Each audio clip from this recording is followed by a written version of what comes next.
Tarman adalah seorang penjual mie gajuan, namun dalam beberapa bulan ini penjualnya sangat sepi. Hal itu pun membuatnya frustasi karena ia hampir-hampir bangkrut.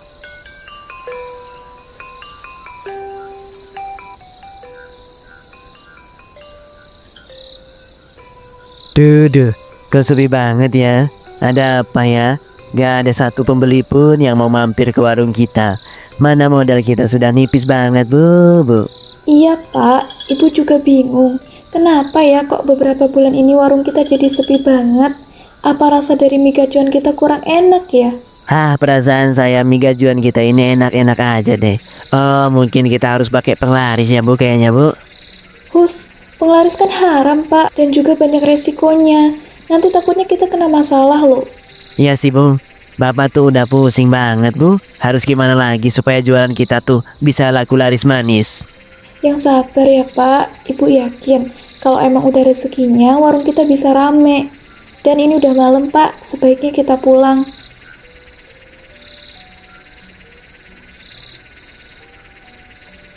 Bang, tolong siapin makannya. Sama buatin Bapak kopi. Bapak udah ngerasa ngantuk banget ini rasanya. Baik Pak. Istri Tarman menyiapkan makanan dan membuatkan suaminya kopi.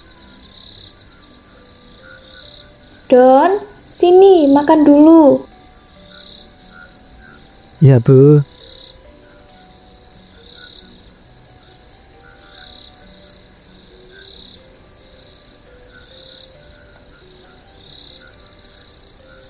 Bu, ini makan malamnya pakai mie ayam lagi ya?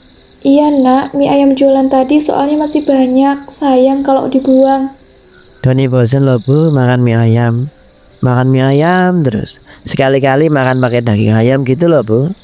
Sabar ya nak, nanti kalau ada rezeki pasti ibu bakal masakin daging ayam buat kamu. Janji ya, Bu? Iya, ibu janji.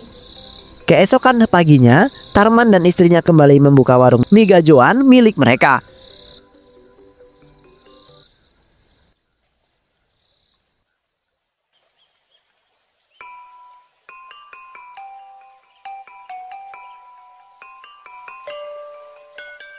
Semoga hari ini bisa laku ya, Bu. Iya Pak, kita harus banyak-banyak berdoa ya. Bapak udah capek berdoa tapi nggak pernah dikabulin loh, Bu. Pusing Bapak, Bu. Astagfirullah Bapak, gak boleh ngomong gitu. Udahlah, Bapak mau nyiapin bahan-bahan di belakang. Ibu jaga di depan ya. Siapa tahu nanti ada yang beli. Tiba-tiba ada seorang pengunjung yang mau membeli mie gajuannya. Bu, aku mau pesen mie gajuannya 1 porsi dibungkus ya. Wah, sebentar ya. Istri Tarman tampak sangat bahagia sekali.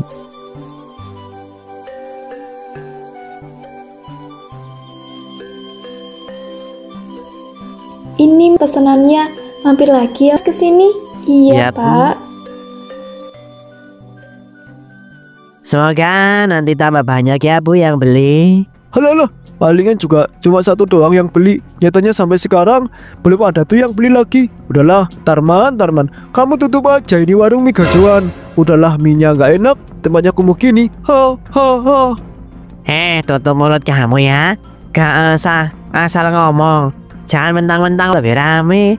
Kamu bisa seenaknya menghina jualan orang lain. Loh, saya tidak menghina ya. Cuma berbicara fakta yang jelas-jelas warungmu itu sepi pembeli. Nyepetin mata aja. Kamu buka warung di sini. Apa kamu bilang? Kalau kamu mau ngajak ribut sini, saya ladeni. Sudah Pak, sudah. Jangan diladeni orang seperti itu. Lebih baik kita masuk saja. Nanti kalau kita ribut-ribut di depan warung gini, malah bikin pembeli enggan datang. Bilang tuh suamimu, biar mau tutup nih warung. Gak berguna ini.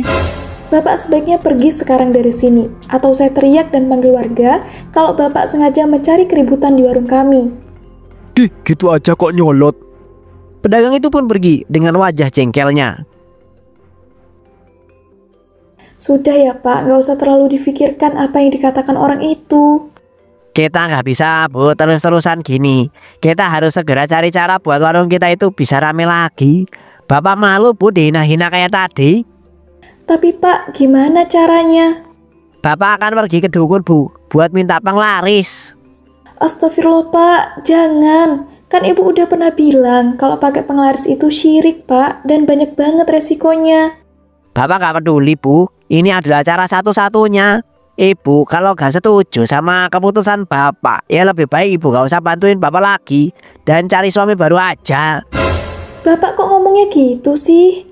Ya udah deh Ibu setuju, tapi Bapak harus janji ya, kalau nanti nggak boleh sampai ada masalah.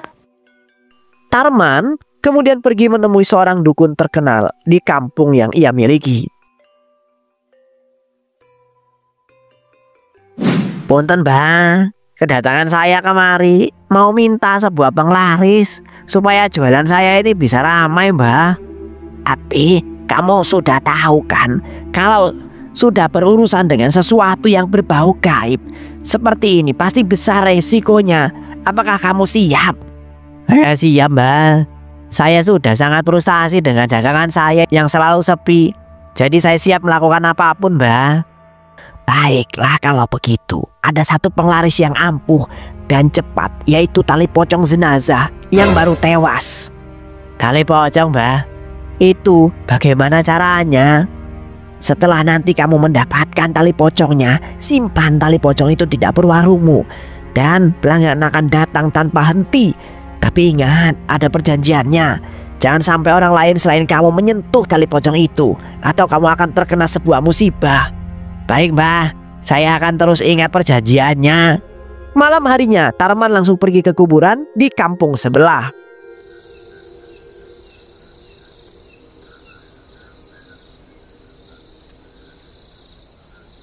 Wah, aku sungguh sangat beruntung karena warga kamu yang lainnya barusan meninggal.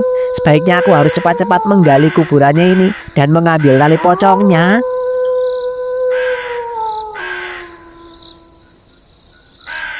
Setelah mendapat tali pocong itu, ia membawa tali pocong itu pulang ke rumahnya. Pak, dari mana saja? Kok Bapak baru pulang malam-malam begini? Wajah Bapak juga pucat banget. Dan apakah Bapak jadi pakai penglaris buat warung kita?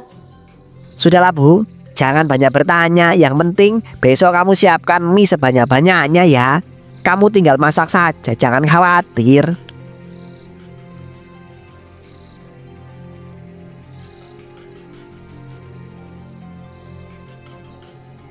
Esok harinya, warung mie gajuan Tarman pun menjadi sangat ramai para pembeli. Tarman, kok warungmu bisa ramai pembeli dalam waktu yang sangat singkat? Hah? Wah, mungkin orang sudah mulai tahu kalau mie saya itu enak. Alah, nggak mungkin. Kamu pasti pakai penglaris ya? Jujur aja kamu. Tarman, nggak mungkin. Warung kamu itu bisa seramai ini hanya dalam waktu yang singkat. Kalau punya mulut itu dijaga. Jangan asal menuduh ya. Bilang saja kalau kamu iri sama kami, kan ya kan? Oh, apaan? Iri sama kamu? Gak sudi. Palingan kamu pakai cara curang. Iri ya iri aja kok, banyak alasan. Mending sekarang kamu pergi aja dari sini. Muak saya lihat muka kamu yang suka iri dengki itu. Saya juga gak sudi lama-lama di warung kumuh kamu ini. Cu.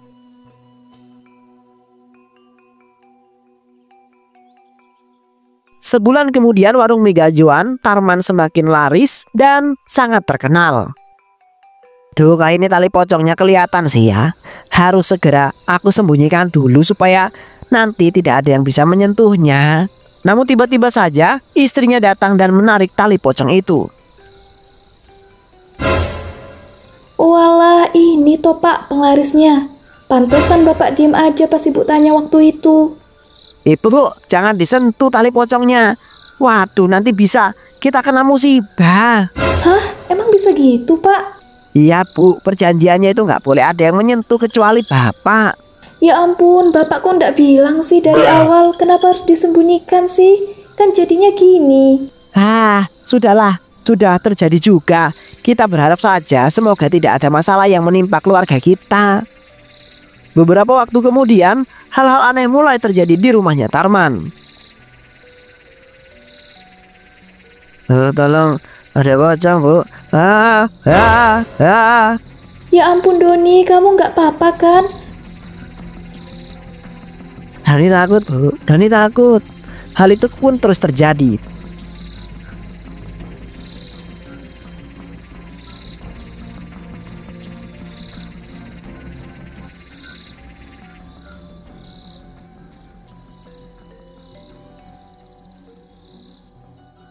Pak, Doni bilangnya soal mimpi buruk, dan dia udah nggak berani tidur di kamarnya.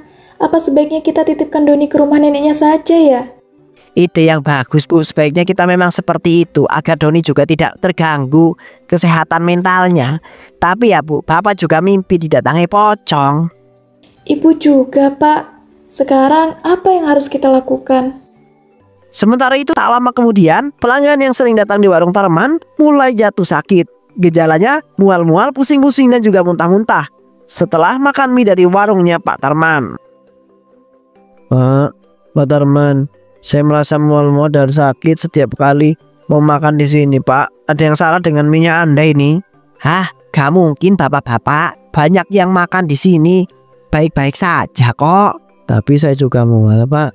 Setiap habis makan mie di sini perut saya sakit. Beberapa minggu kemudian, desas-desus mengenai mie gajuan Tarman menyebar luas. Warga mulai bersuara ada yang tidak beres dengan mie Tarman. Mereka pun berkumpul untuk mencari yang sesungguhnya. Banyak yang sakit setelah makan di warungnya. Mari hari ini ya. Benar, ada yang bilang dia pakai pesugihan. Kalau benar ini sangat berbahaya.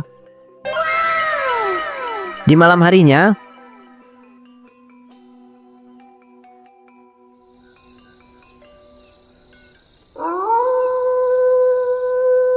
Pak, ini talinya kok bergerak sendiri?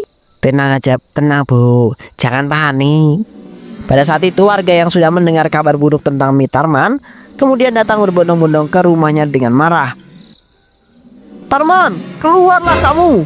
Cepat, mengaku saja Tarman. Kalau kamu itu pakai penglaris pesugihan pada mie gajuan yang kamu punya. Banyak orang sakit karena mie setanmu itu Tarman. Woi Tarman, keluar nggak? Pak, apa yang harus kita lakukan? Oh, kita kabur saja lewat pintu belakang yuk.